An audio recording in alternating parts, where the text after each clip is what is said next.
Tak ako sa učíme písať, čítať, tak by sme sa mali učiť umývať si zuby a starať sa o dutinu ústnu.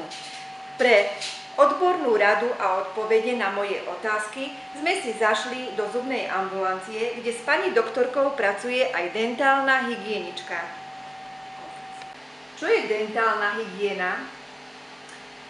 Tak dentálna hygiena je to vlastne ošetrenie, pri ktorom sa odstraňuje zubný povlak a následne po ňom, ktorý vzniká zubný kameň. Kedy a kde s ňou začať?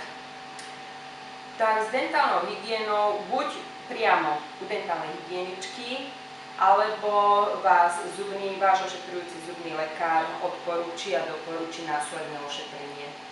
Aká práca potom čaká vás ako dentálnu hygieničku?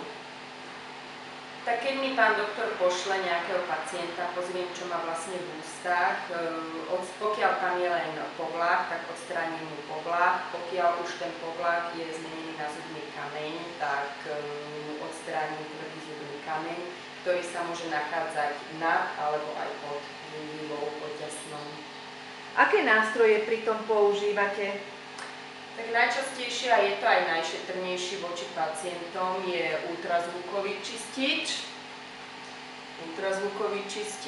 Ktorým sa vlastne odstraňuje už ten tvrdý zubný kameň a potom dočisťujem korene zubov rôznymi škrabkami a kiretami. Na každý zub, ktorý podľa toho, kde sa nachádza, v ktorom úseku dutiny ústnej, je iná škrabka, iná kireta. Čo je to zubný kameň? Zubný kameň je vlastne stvrdnutý zubný povlak, ktorý nebol mechanicky očistený kefkou a pastou v priebehu nejakých 24 až 48 hodín. Ako predchádzať pred jeho vznikom?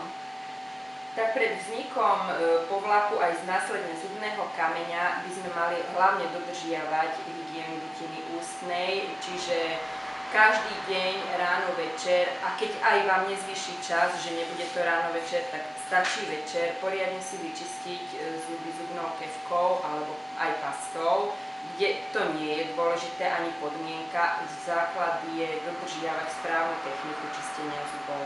Ako si máme správne čistiť zuby?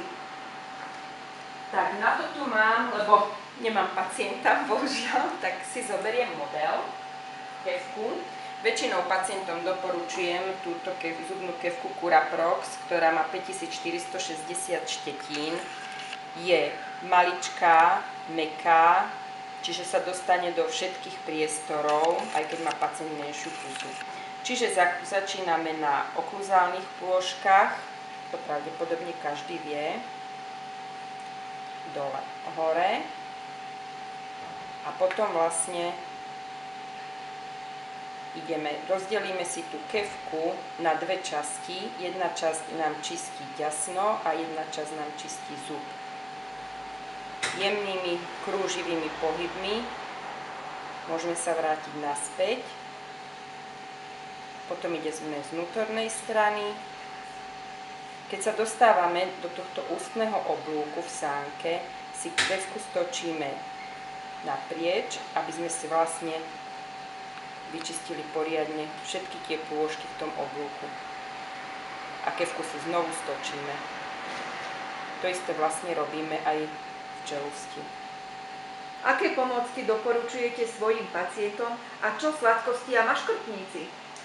Tak ako som už spomínala, najčastejšia je to teda tá zubná kefka Curaprox.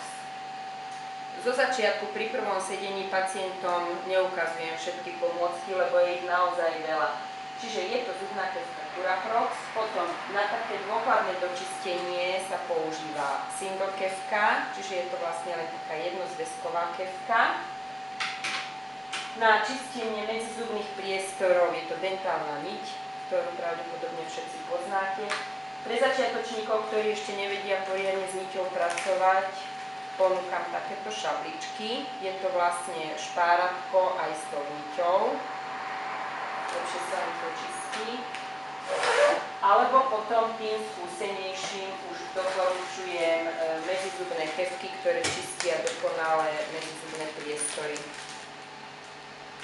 Vyzerá to asi takto. Tiež je to podľa hrúbky rozlíšené, lebo každý pacient má inú hrúbku medzi zubami, čiže od najtenšej po najhrubšiu. Čo by ste odkázali našim divákom?